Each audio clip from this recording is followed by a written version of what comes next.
네, 반갑습니다. 네, 반갑습니다. 오늘은 뭐 사실 제가 요 한 열흘 가까이 뭐 거의 아무것도 못 해가지고 본문 준비를 못 했기 때문에 저의 투병 체험을 소재로 간단하게 본문을 할까 합니다. 달리 준비한 게 없어가지고 경험 말고는 할 이야기가 없어요. 보통 여러 결석이 한번 찾아오면 뭐 정도 차이가 있지만 두세 시간 엄청난 통증이 찾아오다가 뭐 빠져나가거나 아니면은 이제 힘드니까 병원 가면은 뭐 진통제 먹고 뭐 하고 어쨌든 해결이 돼요.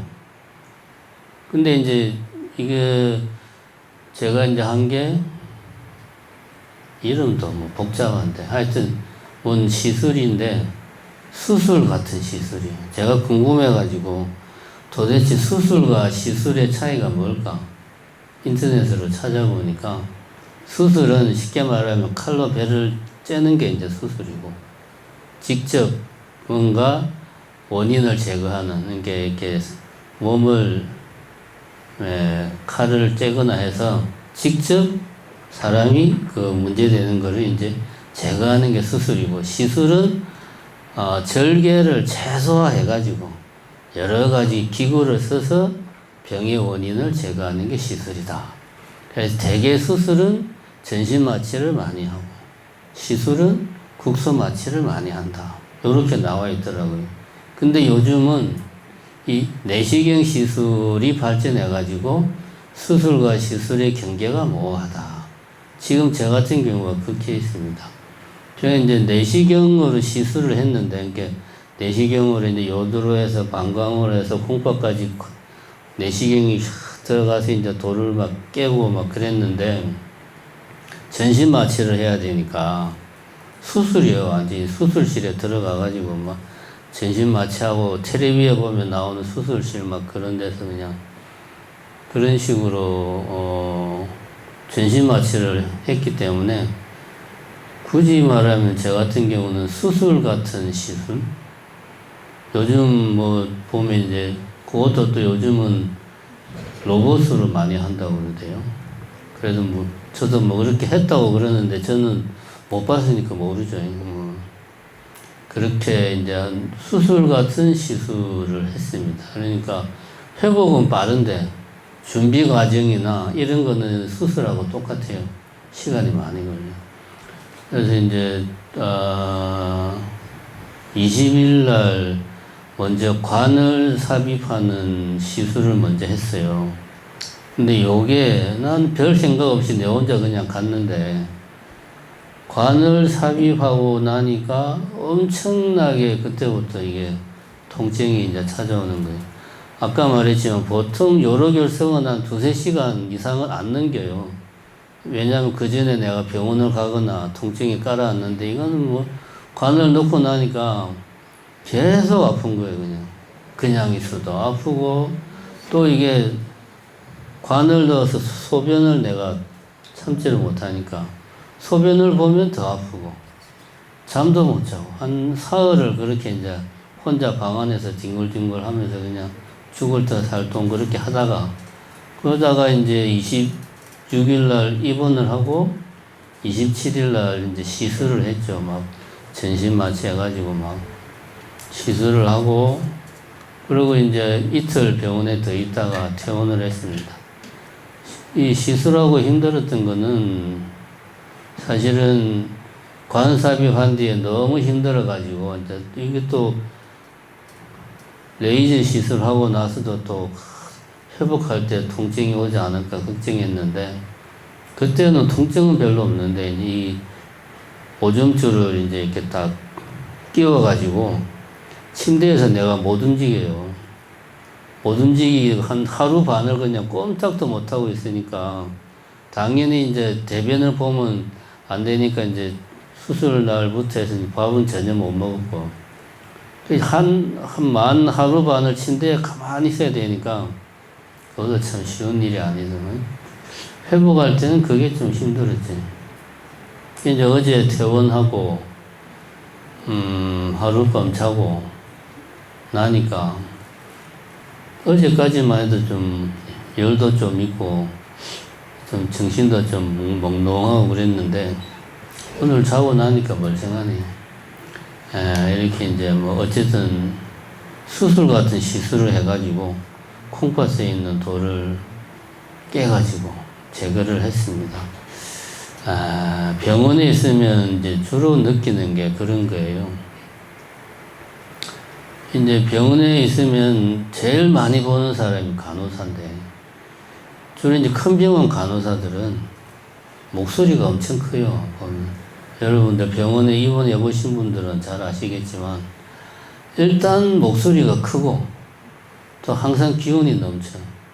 나는 지금 죽을 똥 살 똥 골골골 하고 있는데, 그냥 간호사는 기운이 팔팔하니까, 어떻게 사람이 저럴 수 있지, 속으로.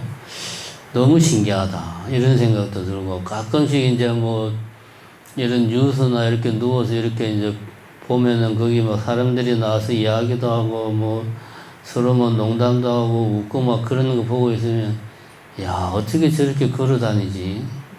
야, 어떻게 저렇게 말을 막 하고 웃을 수가 있지? 너무 신기하다. 이런 생각이 평소에는 못 느끼는데, 이제 병원에 이제 침대에 누워가지고 꼼짝 못하고 있으면은 그런 평범한 일상의 그런 생활들이 뭐 부럽다기보다 신기하게 이제 좀 나는 저렇게 못하는데 어떻게 저게 가능할까? 너무 신기하다. 요런 생각이 들어요. 처음에는 그런 생각이 드는데 그거보다 이제 좀 정신이 그래도 좀 통증이 별로 없을 때는 그런데 통증이 심할 때는 뭐 그런 생각도 없죠. 통증이 엄청나게 심할 때는 내가 생각해도 요번에 이제 수술 끝나고 나서 한 통증이 또 한 3시간 정도 시간을 보니까 제가 이제 수술실에서 나와서 병실에 온 게 2시였는데 그때부터 5시까지인가 뭐 통증이 엄청 심했거든요. 아니 돌도 뺐는데 왜 통증이 나지? 처음에 그렇게 생각했는데 하여튼 엄청 심하게 통증이 왔어요. 3시간 동안 심한 통증이 오면 사람이 다른 생각을 못해요. 자기 모든 게 그 통증에 집중이 됩니다. 몸과 마음이 오로지 통증과의 싸움에 집중되니까 다른 거는 볼 수도 없고 들을 수도 없고 느낌도 없어요. 그 이제 통증에 확 시달리다가 좀 이제 사그라들고 나서 시계를 보니까 5시길. 나는 그냥 그게 잠깐 좀 아팠던 것 같은데 보니까 3시간 동안 그랬더라고. 내가 야, 맨정신이었으면 이거는 정말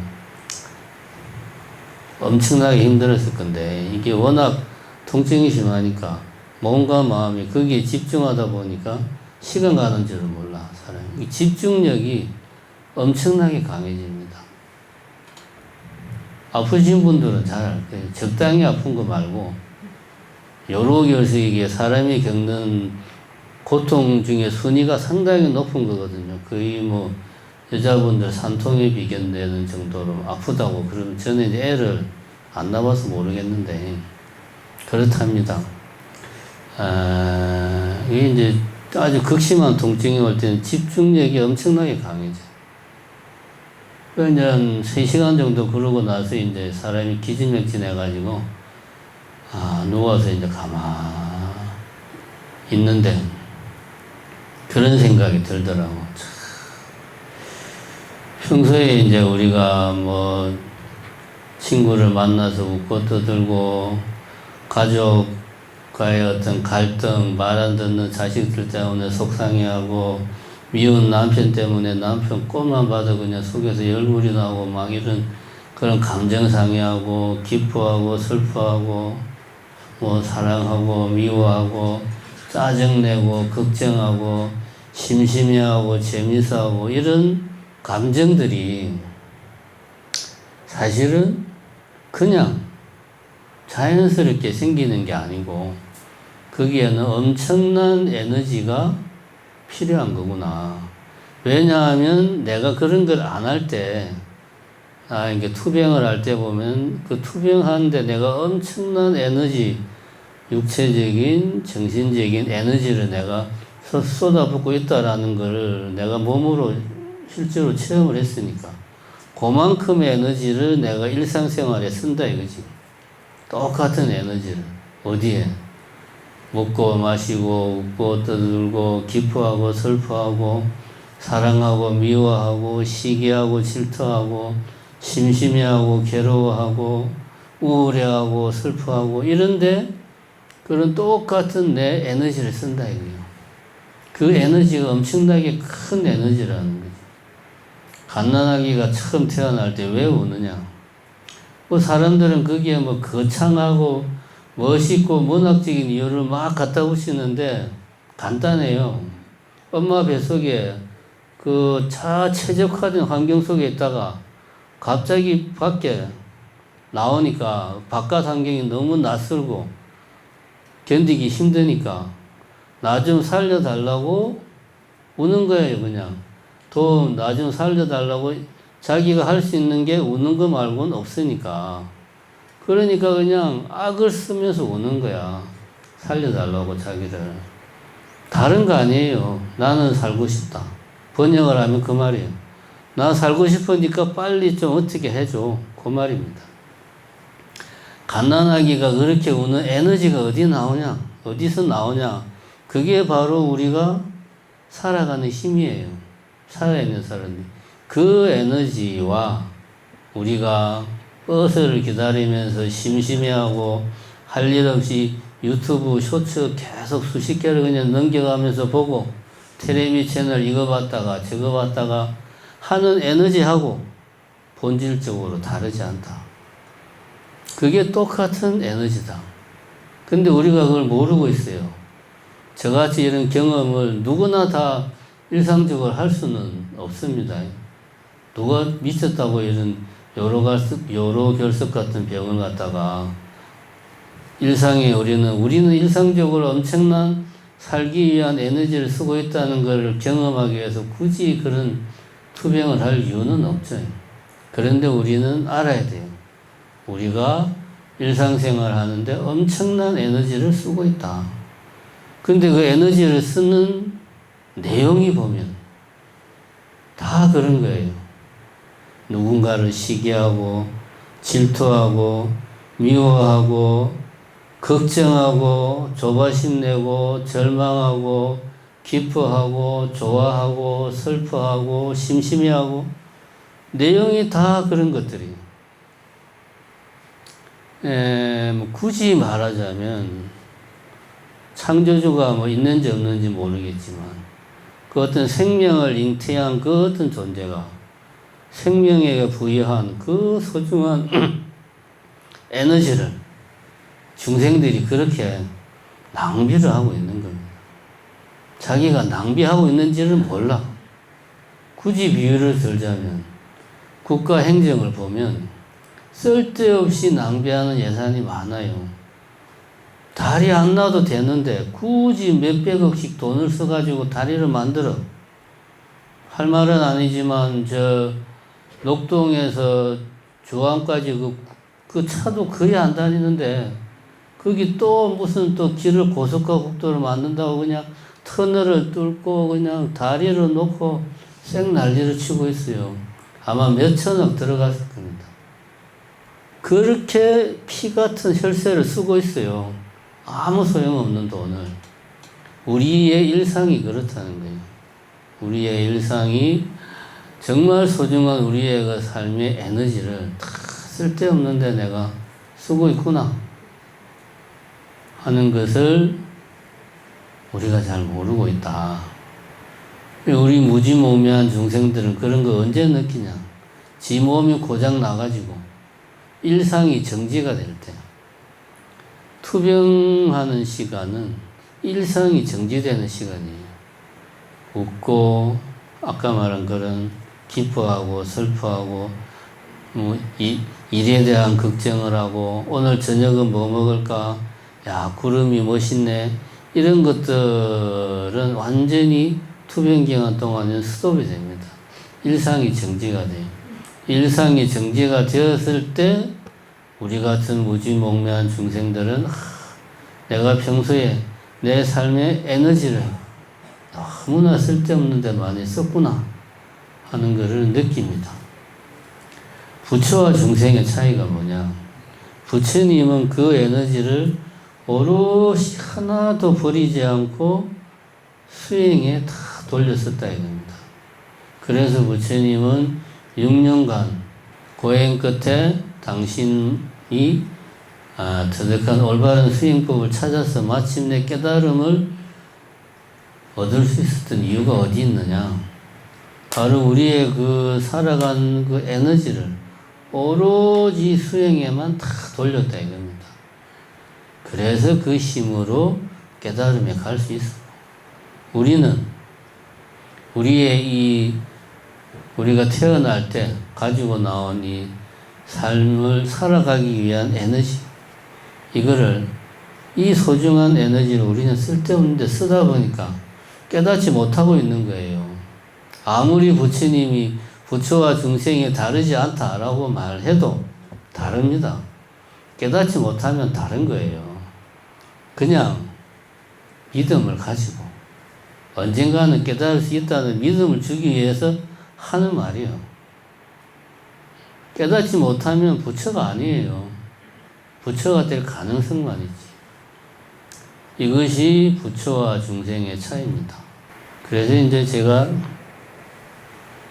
이번에 느낀 점이 뭐냐면, 우선 첫 번째는 살아서 수술실은 2번 다시 들어갈 것이 못 된다. 들어가고 신 분들은 무슨 말인지 공감하겠지만은, 이건 정말, 저는 첫 번째 관 삽입할 때는 맨정신으로 수술실에 들어갔어요. 사실은 나는 관 삽입이 별거 아닌 줄 알았는데, 이 양반들이 사람을 수술실로 데리고 들어가는 거예요. 막 드라마에 나오는 데 있잖아요. 불 가운데 불 있고 장비들 구른 대로 내려잡고 들어가는 거예요. 그때, 이거 뭔가 심상치 않구나, 이거. 어쨌든 그런 생각을 했는데, 수술실은 웬만하면 안 들어가는 게 좋다. 첫 번째. 평소에 몸 관리 잘하자. 두 번째는 제가 지금 이야기했듯이 우리의 일상이 내가 지금 살고 있는 이 모습만이 우리의 일상이 아니다. 이거 우리가 알아야 됩니다. 지금과 다른 모습으로 내가 충분히 살 수 있다. 그런 힘을 나는 이미 가지고 있는데 그걸 내가 엉뚱한 데 쓰고 있는 거예요. 이걸 굳이 말하자면 부처될 가능성이라고 볼 수 있어요. 그 힘을 우리는 올바른 데 써야 돼요. 누구처럼? 부처님처럼 그 힘을 올바른 데 수행으로 내가 돌려야 돼요. 그래야지만이 일상이 내가 지금까지 살아온 이것만이 일상이 아니라는 것을 깨달아야 그때부터 진정한 수행이 시작됩니다. 저는 매일 새벽에 일어나면 천수경을 7독을 해요. 건강경을 1독을 해요. 좋습니다. 안 하는 분보다 100배, 1000배 나아요.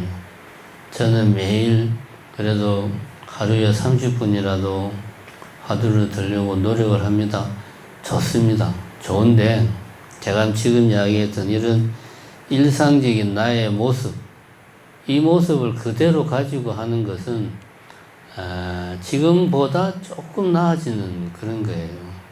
마음 자체를 우리는 바꿔야 됩니다. 나는 지금과는 전혀 다른 일상을 내가 만들어갈 수 있다. 그 세계를 우리는 깨달음의 세계라고도 말할 수 있고 표현은 여러 가지로 할 수 있습니다. 그 힘이 내한테 있다.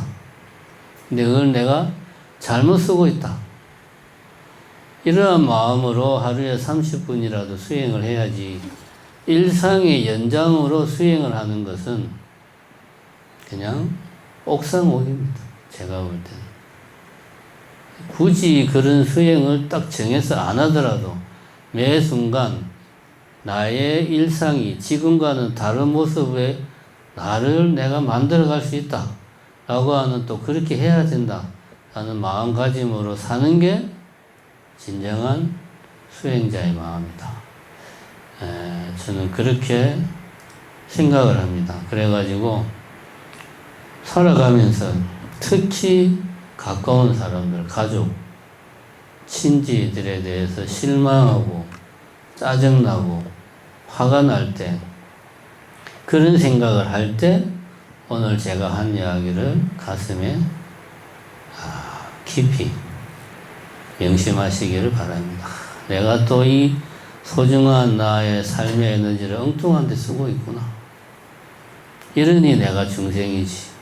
이런 생각을 하고, 또 뭔가 기분 좋은 일이 있어서 즐거워하고 기뻐하고, 주머니에 수중에 내가 원하던 것을 가지거나 돈이 많거나 그래서 난 너무 행복해, 이런 생각이 들 때도 내가 지금 나에게 주어진 이 삶의 에너지를 내가 또 허투루 쓰고 있구나, 이런 생각을 꼭 하시기 바랍니다.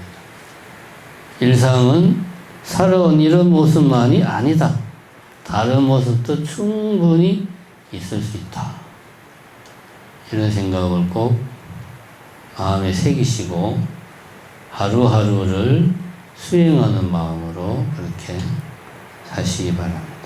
감사합니다.